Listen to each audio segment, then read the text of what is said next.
Hi, my name is Seebaran, and I'm a poet who was asked to read at UWI St. Augustine's Campus Literature Week this year, which is cancelled for obvious reasons. So I'm just here to read you guys some of my work in lieu of that so that we can still share some space together. Even though we can't be together in the same place. And since we're all stuck in our houses, I thought I would read for my first piece for you a poem called In My Mother's House, which is prefaced by this quotation from Lorraine Hansberry's A Reason in the Sun. Repeat after me. In my mother's house, there is still God. Here lie the words we should have spoken. They are not dead, but they are broken and throbbing in the dark of my mouth, full of cavities and rooted doubt. They taste of Corilla. I tongue them obsessively, wishing them as muscular and as mobile as your throat when you swallow a torrent of your own teeth, just as hollow. Here lie the words we should have spoken. Let me speak plainly. Why is God a code word for control? In my mother's house, some words do not fit from her mouth into mine. She leaves truth untouched in search of signs. I would rather swallow every word shard than hurt her. But here they are, gleaming and unburnt, the words we should have spoken. The next piece that I'm going to read for you is called Cracked. It's quite a long poem, but it's one of my favorites. And please do excuse the cars going back and forth in the background. I decided to do this in my overgrown yard because I have not been outside of my house for several days. So, I wanted to feel something different while reading for you guys. Cracked. 1. To get to the usefulness in a calabash, you must pick the fruit green. It may be above your reach, but stretch a little. Hold it carefully, then slowly saw its guts open.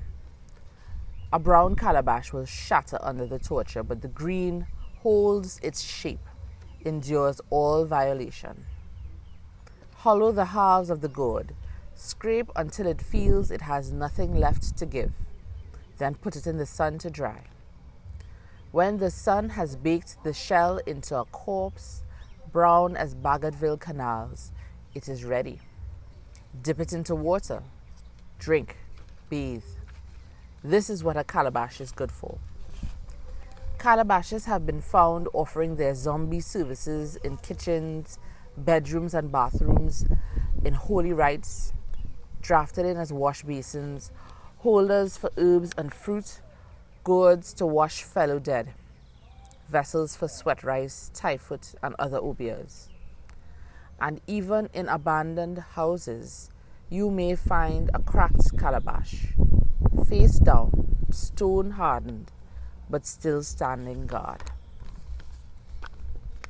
2. I once saw a calabash balance herself on the road, ignoring cars that flashed past, sauntering schoolchildren.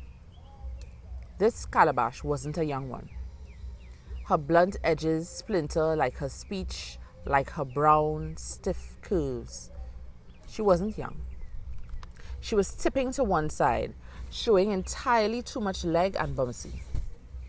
This calabash was coasting, breezing out, blank eyes sliding down my embarrassment for her. What happens when a calabash is no longer young, no longer freshly green, smelling her own ripe stink wafting up from in between her legs? No longer naive, when she can no longer taste saltlessness, on her skin. What happens when a calabash develops a little spice on her tongue? When she balances herself roadside with blank and hardened eyes. 3. My great-grandfather's second wife was not an Obeah woman, I think. But when she could not bend my great-grandfather, the war hero, the naughty pork knocker, the village overseer, when she could not bend this purple-heart old man to her will, when she could not divide him from his daughters, don't mind that these were Daisy's daughters, born from Bauxite Blast, when she could not convince him that his favorite granddaughter, my mother, was trying to poison him with fish tea and metem, when she could not stop him from riding his own bicycle in his own village in his old gardening clothes. She took a long-suffering calabash and used it to perfume rice with her 70-odd-year essence. If Cousin Ronald hadn't caught her at it, Gershom might have boiled down and become the houseboy she wanted. The sweat rice failed.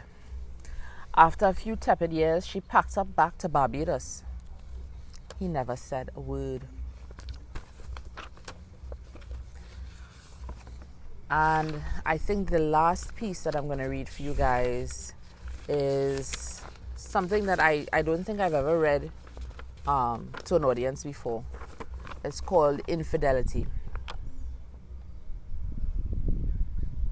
Crush me in the palm of your wilderness. Tongues unfurled to sing arias to your storm water. Sing praise song to our bodies in the cool dark of this ritual. Whisper fresh fever grass until our mouths bleed, cascading Ave Marias, a baptism of denial, each drop brimming a liturgical mania. Let not these verses chant without purpose. Let them roll deep like stone, a thrust of desire into moist places. Let me weep and speak Ceres's anointing. I touched your lips without first singing, Lord, thy will be done. Thank you.